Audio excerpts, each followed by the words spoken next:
તો હવે નજર કરીએ વિગતવાર સમાચારો પર। ગાંધીનગરમાં આજે જિગ્નેશ મેવાણીએ ભાજપ સરકાર પર આકરા પ્રહારો કર્યા, જેમાં તેમણે 17 વર્ષીય અનાથ આર્યન માળિયાલા પર બોટાદ પોલીસ ગુંડાઓ દ્વારા કરવામાં આવેલા જાતીય શોષણ અને ક્રૂર મારઝૂડના કેસનો ઉલ્લેખ કર્યો, જેમાં આર્યનને ગેરકાયદેસર અટકાયતમાં રાખી 9 દિવસ સુધી ત્રાસ આપવામાં આવ્યો અને હવે તે ઝાયડસ હોસ્પિટલમાં કિડની ફેલ્યોર સાથે કોમામાં હશે, જેના માટે મેવાણીએ સરકારની નિષ્ક્રિયતા અને વલણને લઈ પ્રહારો કર્યા। ખાસ કરીને આર્યન, જેમણે મેવાણીએ લઘુત્તમ વેતનના અમલની ઉણપ અને મજૂરોના કામના કલાકો 8થી વધારી 12 કરવાના સરકારી બિલની પણ ટીકા કરી હતી।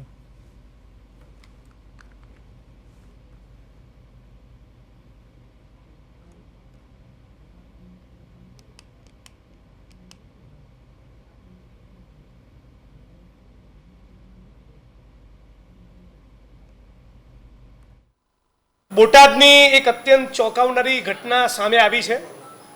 ચોરીના આરોપમાં આર્યન નામના 17 વર્ષના મુસ્લિમ યુવાનને બોટાદ પોલીસ થોડાક દિવસો માટે તપાસના કામે લઈ જાય છે।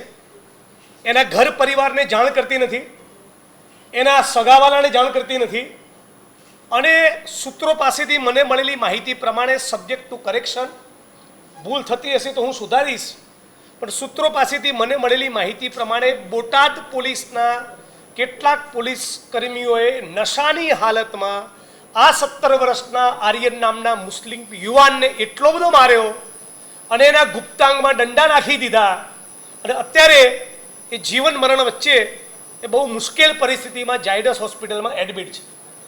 ઝાયડસ હોસ્પિટલમાં એડમિટ છે એ વાતને પણ આજે 4-5 દિવસ થયા છતાં જાણે કાનૂન અને બંધારણની સીમા એ બોટાદમાં પૂરી થઈ ગઈ હોય એ રીતે આજ દિન સુધીમાં બોટાદ પોલીસ દ્વારા ગુનો દાખલ કરવામાં આવેલ નથી।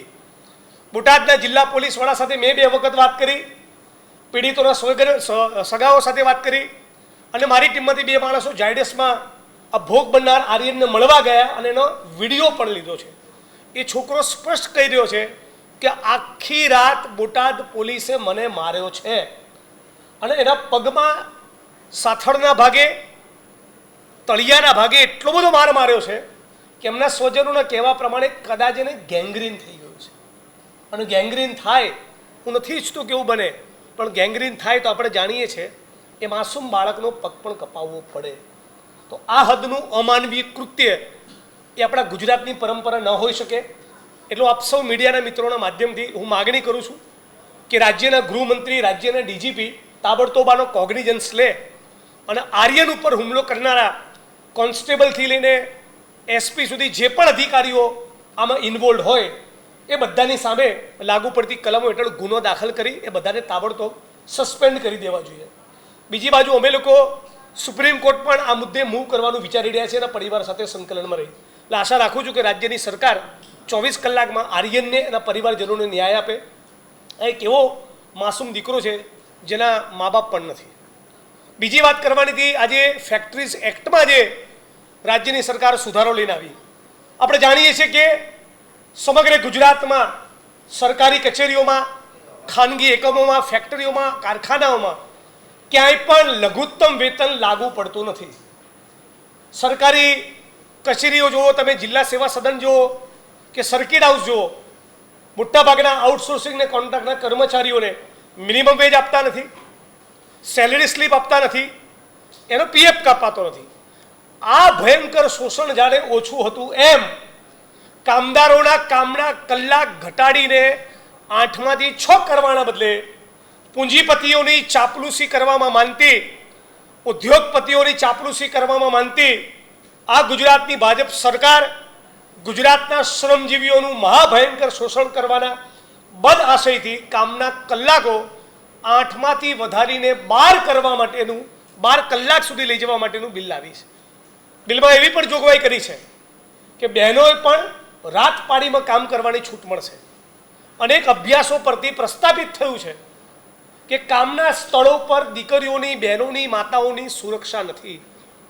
એમની સાથે સેક્સ્યુઅલ હેરેસમેન્ટ, સેક્સ્યુઅલ અબ્યુઝ અને ઇવન બળાત્કાર સુધીની અતિ ગંભીર, અતિ સંગીન ઘટનાઓ બનતી હોય છે। આ કામના સ્થળો ઉપર, ફેક્ટરીઓમાં, ઉદ્યોગોમાં જે બેન દીકરી માતાઓ સેક્સ્યુઅલ હેરેસમેન્ટનો ભોગ બનતી હોય છે, એમને ન્યાય આપવો, એમને પુખ્તા સુરક્ષા આપવી, આ બધામાં આપણી સરકાર, ગુજરાતની ભાજપ સરકાર ફેલ ગયેલી છે.